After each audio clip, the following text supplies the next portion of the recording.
ఏమే గౌరీ, కథ యాడికోబోతుండాది? పెద్దిరెడ్డికి మనవే కాకుండా ఇంకో శత్రువులున్నారా?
ఇలా జరిగిందేంటండి? ఎవరు వాళ్ళు? ఎందుకు శ్రీరాముని మీ నుంచి తీసుకెళ్లిపోవాలని చూశారు? ఇదంతా కొండారెడ్డిగాడి పనేనండి.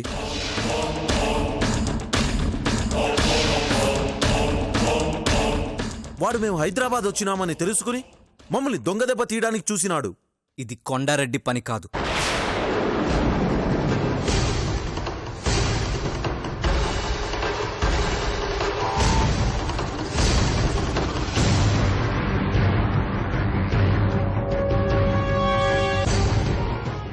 ఇంకెవరో చేశారు.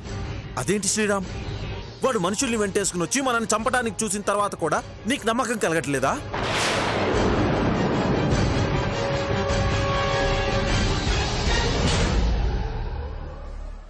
ఇది ఖచ్చితంగా వాడి పనే. నువ్వు మా ఇంటికి అల్లుడు కాబోతున్నావని వాడికి అసూయ. పైగా నువ్వు వాడి మనుషుల్ని ఎదిరించి వైషుని కాపాడినావు. అందుకే ఆ రోజు గుడిలో మా అన్న ముందు నీకు వైషుకి పెళ్లి జరగనివ్వనని సవాల్ చేసినాడు.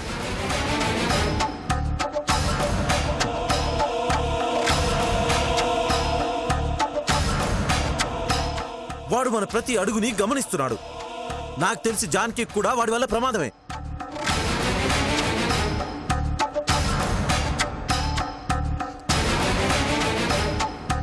జానికి క్షేమంగా తిరిగి రాని, అప్పుడు చెప్తా వాడి సంగతి. నన్ను క్షమించు శ్రీరామ్. ముందు వెనుక ఆలోచించకుండా నిన్ను వాళ్ళ కాడికి తీసుకుపోయి తప్పు చేసినాను. నా తొందరపాటుతనం వల్ల నీకేదైనా జరిగుంటే వైషుకి సమాధానం చెప్పాల్సిన పరిస్థితి వచ్చుండేది. అప్పటికే అంజీ చెప్తూనే ఉన్నాడు, కానీ నేనే వినలేదు. నీ మాట వినుండాల్సింది అంజీ.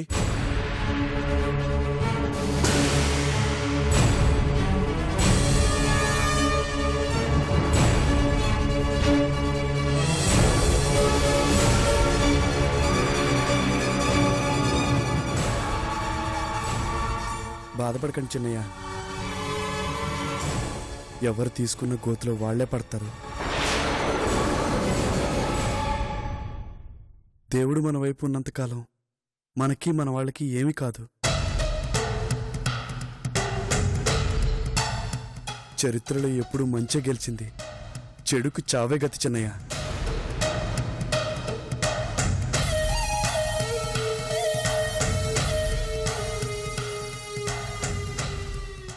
మీరు వెళ్ళి విశ్రాంతి తీసుకోండి.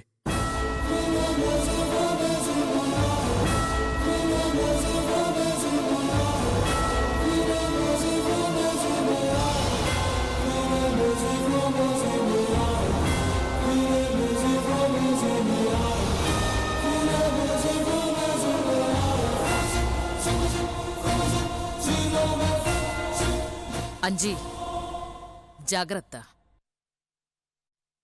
ఆ కొండారెడ్డి ఎవరో గాని మీ మీద చాలా పగతో ఉన్నాడు.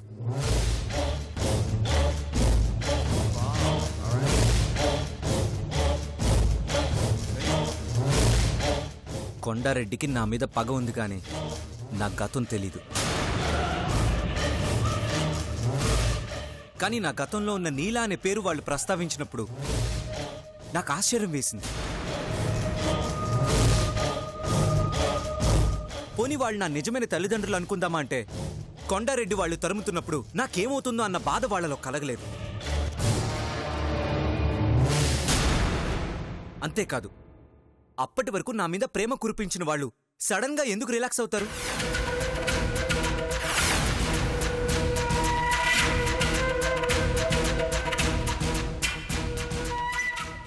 అవును, వాళ్ళకి నీలా అనే పేరు ఎలా తెలిసిందంటావు అంజీ?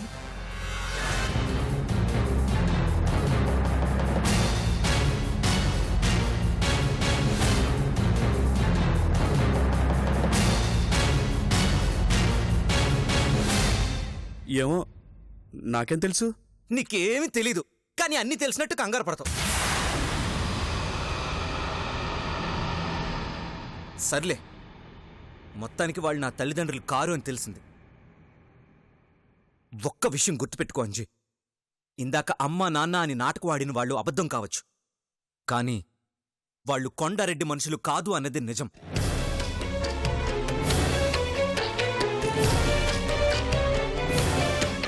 వాళ్ళు కొండారెడ్డికి తెలిసిన వాళ్ళు అవడంతో అక్కడికి కొండారెడ్డి అనుకోకుండా వచ్చాడు, కానీ ఇది మాత్రం కొండారెడ్డి ప్లాన్ కాదు.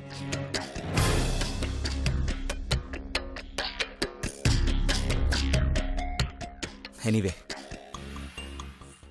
నా గతంలో నీలా అనే అమ్మాయి ఉందని అర్థమైంది.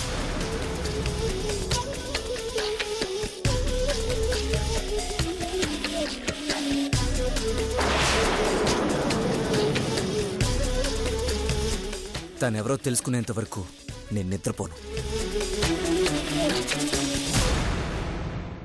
ఆ రోజు నువ్వు అన్నమాట నిజమంజీ. నా గతంలో నాకు కాని వాళ్ళున్నారు, అయిన వాళ్ళు ఉన్నారు. ఎవరేంటో తెలుసుకుంటాను.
ఇందులో ఉన్న ఫోటో వీడియో పెద్దిరెడ్డి గారు చూస్తే సూర్య తన అల్లుడన్న విషయం అతనికి తెలిసిపోతుంది కదా.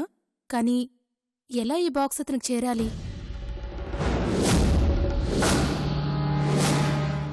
ఎందుకైనా మంచిది, ముందు అమ్మకు తెలియకుండా ఈ బాక్స్ దాచేయాలి. తర్వాత సమయం చూసి పెద్దిరెడ్డి గారికి పంపించే ప్రయత్నం చెయ్యాలి.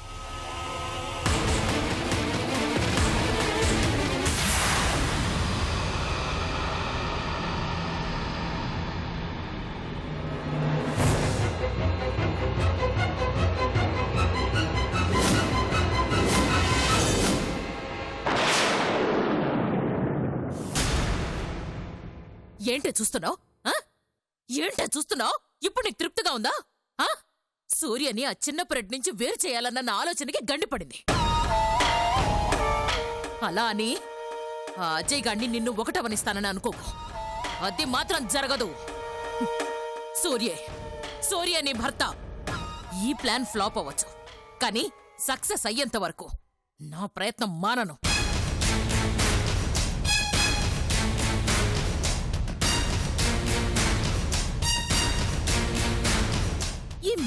వాడెవడు మూర్తి గారు నా ప్రాణానికి తగిలాడు? వాడు అప్పుడే రావాలా? ఏంటో మూర్తి గారు సడన్ గా ప్లాన్లన్నీ బెడిచికొడుతున్నాయి. టైం బ్యాడమ్మా, మీరు కొంచెం రిలాక్స్ అయ్యి ఆలోచించండి. ఎలాగూ ఆ నీళ్ళ దొరికేంత వరకు సూర్యబాబుని తీసుకుని చిన్నప్పరెడ్డి బాలు ఇక్కడి నుంచి వెళ్ళలేరు.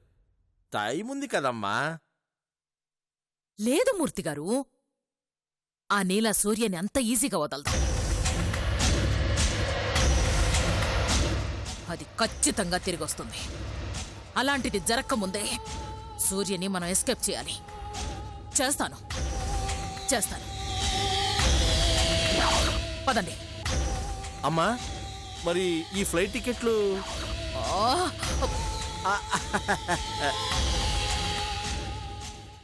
అర్థమైందమ్మా.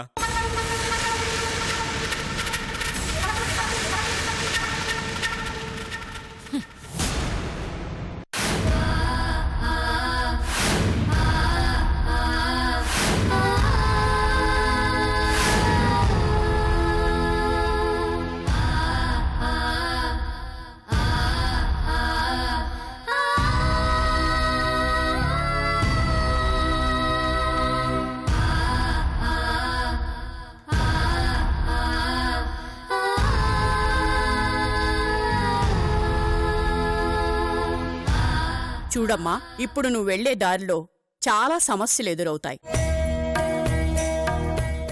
అడుగు ముందుకు కదిపితే నీ జీవితంలో ఆనందం వస్తుంది. వెనకడుగు వేస్తే ఆ జీవితమే నిన్ను చూసి నవ్వుతుంది. సంకల్పంతోనే సగం విజయం సాధించొచ్చు. భయం తలుపు తడితే అది తెరిచే సాహసం నువ్వే కావాలి. అప్పుడు ఓటమి నిన్ను చేరలేదు.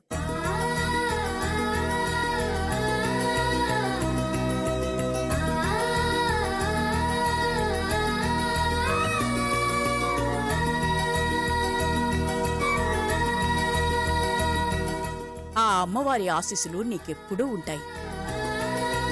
వెళ్ళిరా. నీ బిడ్డ జాగ్రత్త, సరేనా?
హలో హలో పెద్దయ్య,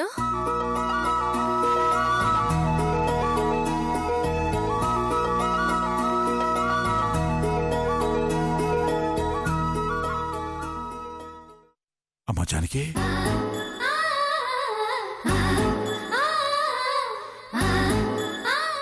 ఎక్కడున్నావమ్మా? ఎట్టా ఉండవు? మేమంతా ఎంత కంగారు పడతా ఉన్నామో తెలుసా?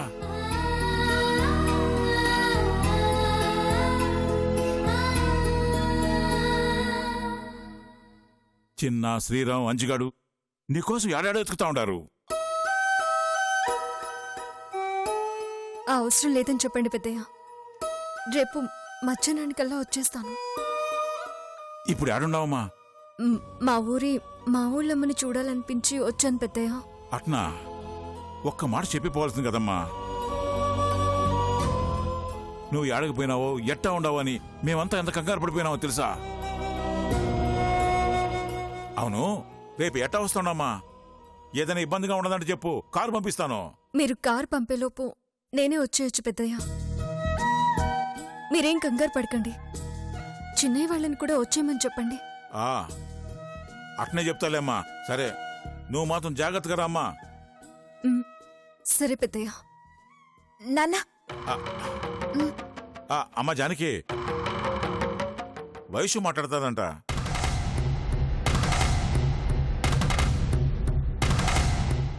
అక్క, ఎక్కడికి వెళ్ళిపోయావక్క? కనీసం నాకైనా ఒక మాట చెప్పుండాల్సింది కదా. ఇప్పటి వరకు ఇంట్లో ఎవరు పచ్చి మంచినీళ్ళు కూడా ముట్టలేదు తెలుసా? పాపం బామ్మ అయితే నువ్వు వెళ్ళినప్పటి నుంచి ఏడుస్తూనే ఉంది.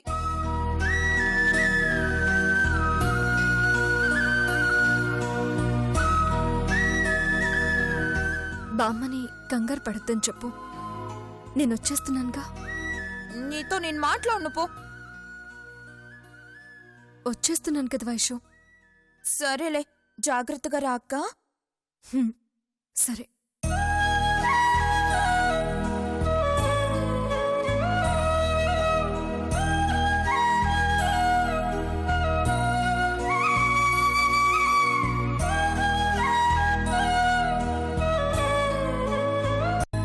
ఎక్కడికెళ్ళిందంటండి?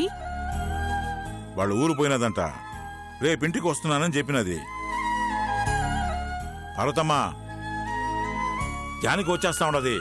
నువ్వేం బెంగపడమాక. ఇకనైనా ఏడు పాపు.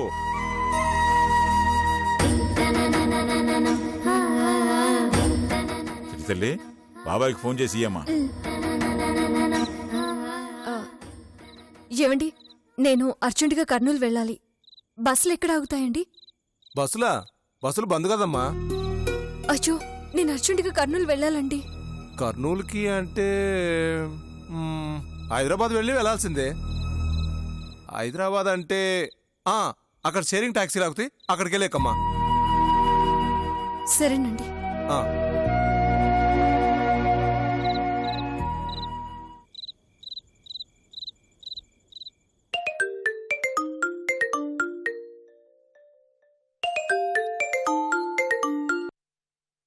చెప్పన్నా? చిన్నా, జానికి ఫోన్ చేసినదిరా. యాడున్నదంటన్నా?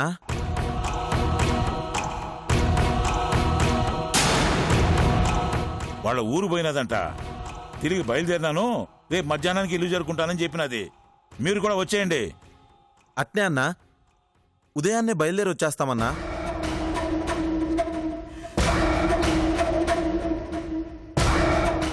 సరే, ఇప్పుడు ఆడుండారు? సునంద ఇంట్లోనే ఉండారు కదా? ఈండే ఉన్నామన్నా. అట్నే గాని ఆ అంజిగాడికి జానికి వచ్చేస్తా ఉండదని చెప్పు. పిచ్చి ముద్దు, ఎంత కంగారు పడతా ఉన్నాడో ఏందో. చెప్తానన్నా. ఉంటానన్నా. జాగ్రత్త. అట్నే అన్నా. అంజీ, జానికి ఇంటికి వచ్చేస్తున్నదంట.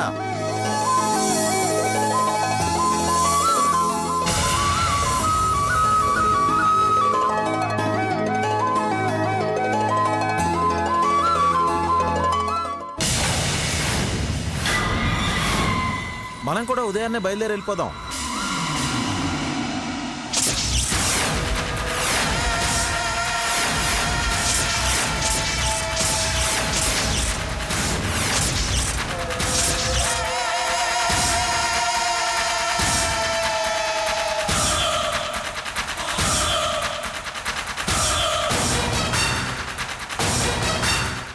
ఇప్పుడే వెళ్ళిపోదాం అయ్యా.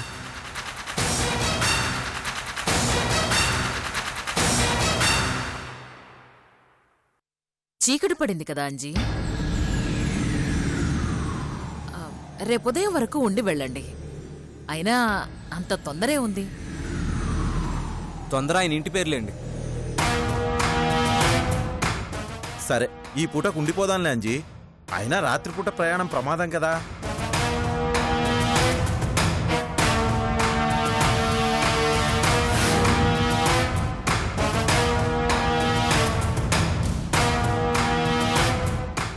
ఏ ప్రమాదం ముంచుకు రాకూడదనే వెళ్దాం అనుకున్నాను, కానీ